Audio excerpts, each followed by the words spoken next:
Okay, so I introduced how trampolines can fix tail recursion in languages that don't handle tail recursion very well. Let's see that actually implemented in Scala. So I've set up a couple of little sealed traits and some case classes that basically implement the idea of a trampoline. Right, so I have this idea of an action, which I can do the action, and I have this is callable, which is going to tell me whether or not this is actually a function or am I done with my computation. And we'll have a case class called a call that just wraps around a thunk. What is a thunk? It is a anonymous function that returns an action. And a call just wraps that anonymous function with the name, and we'll be able to call do it to it, which all it does is call this thunk, and it's going to be true that it's callable. And then we'll have this other form called done. We don't really need this t in here, but I'm going to leave it in there as anyway. And what does done do? Well, if I try to call the function and do it, or in done, right? If I try to call do it, it's going to throw an illegal argument exception, because the idea here is that I already finished all my computations. I've gone through the entire stack. I don't need to do anything more. There's nothing to do. So I should have an error here. But the idea here is that I have my Boolean flag here is callable as false. So this is how I'm going to be able to exit out of my trampoline. How do I know when to jump off the trampoline? So let's see how we actually use this little bit of abstract syntax. All right, so here's our traditional factorial CPS. Right, it takes in an int and a continuation. If x is less than or equal to 1, then we'll call our continuation on 1. Otherwise, we'll call factorial CPS on x minus 1 and call the continuation on x times v. So let's look at the trampoline form. Right, so what have we changed in our signature? We still have x as an int, and we have this continuation, but it no longer returns a t; it returns an action, right? Because we're wrapping everything inside of this action idea. And if x is less than 1, then we're going to wrap this call, right, our continuation, in a call, right? We're going to thunk it up. So we do that basically just by taking whatever was there and putting that on the right-hand side of my anonymous function and wrapping that anonymous function in the case class call. Otherwise, well, we wrap this whole thing up in a thunk, right? So we turn an anonymous function that calls factorial trampoline, wrap that up in a call. We have another function here. So I'm going to take this internal function and also wrap it up as a thunk, right? So I have k of x times v. Here's k of x times v as the body of an anonymous function, which I then wrap in my case class call. And then we have to actually somehow call this factorial trampoline. So we have a factorial main.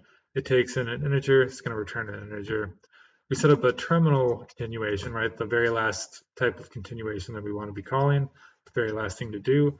And in this trampoline world, that's always going to be done with something on the inside, right? So we're going to get an integer, and I want to just wrap that up in done to say that I'm done with my trampoline. Let's get off of this trampoline. And then I'm going to have my current thunk be the very first call to factorial trampoline on x with that final continuation. It needs to be a variable here because we're going to be updating current thunk. So we can't quite do this in a purely functional notation, at least in this example. But what we're going to do is we're going to call a while loop while current thunk is callable, right? So basically, as long as there's more computation to be done, we will keep running that computation.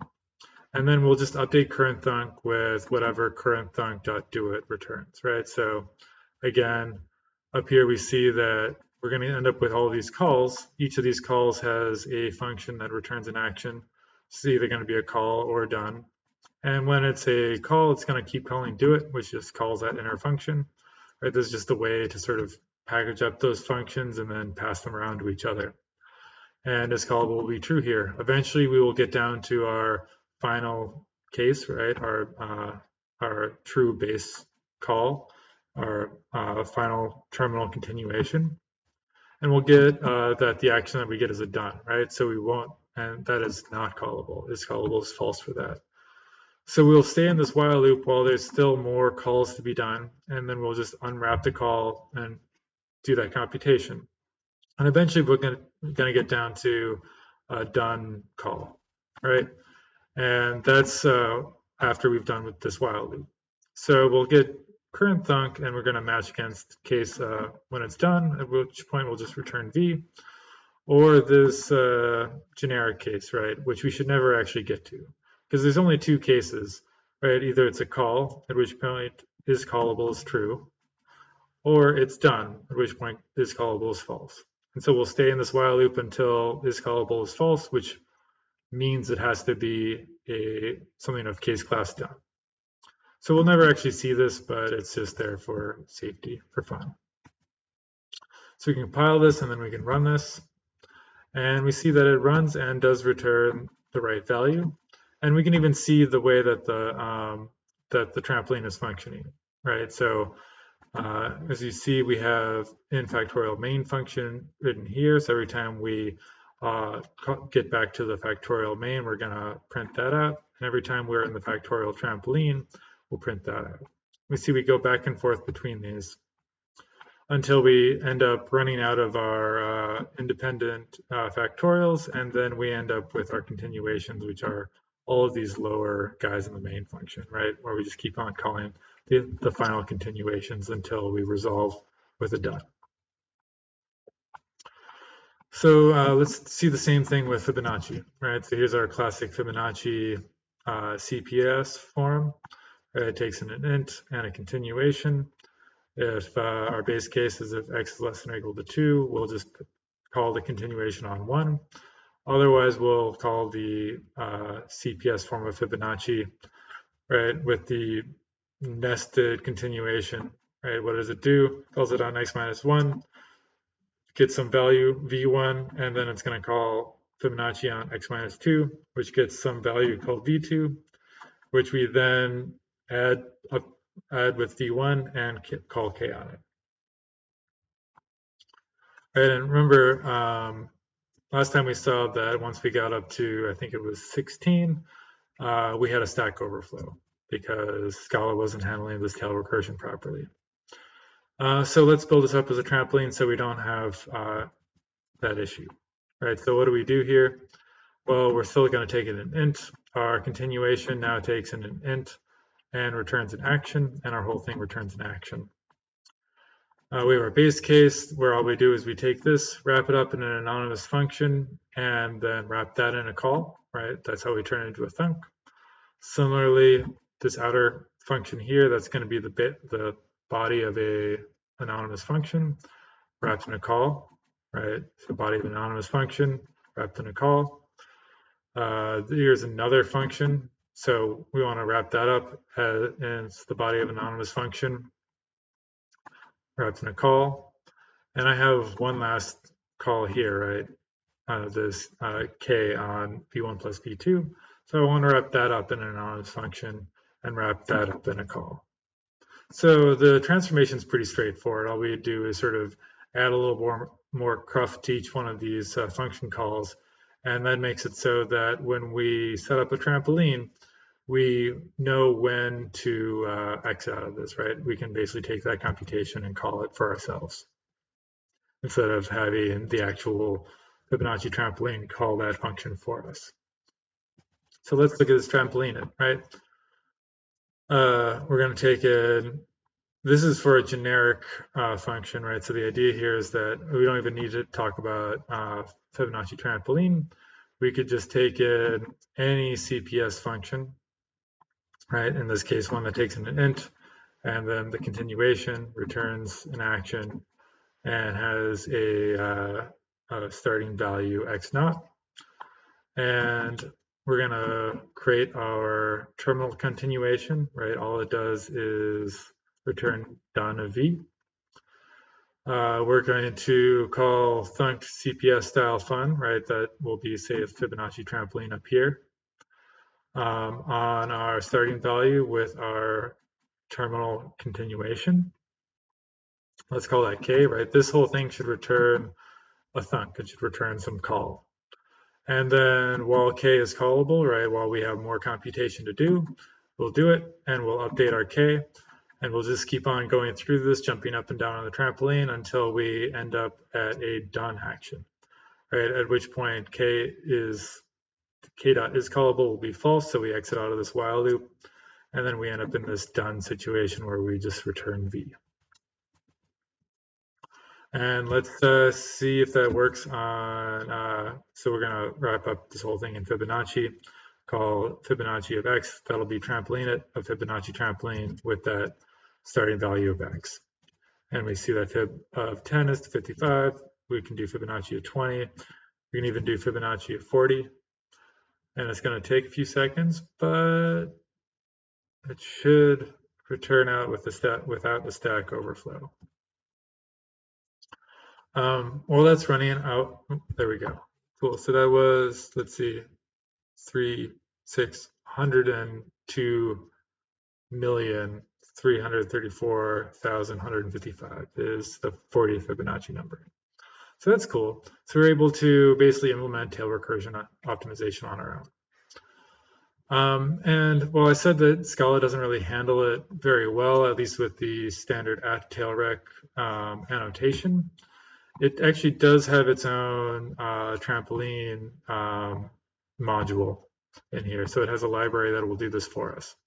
And that's scala.util.control.tailcalls. And then there's this tailrec, done, and tailcall, all of which you can use in order to basically build up this whole trampoline framework for you, or let Scala do that whole building for you.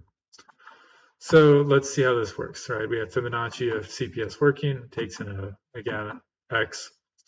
It takes in this continuation, which instead of returning an action, right? So actions we made up, those our own naming convention.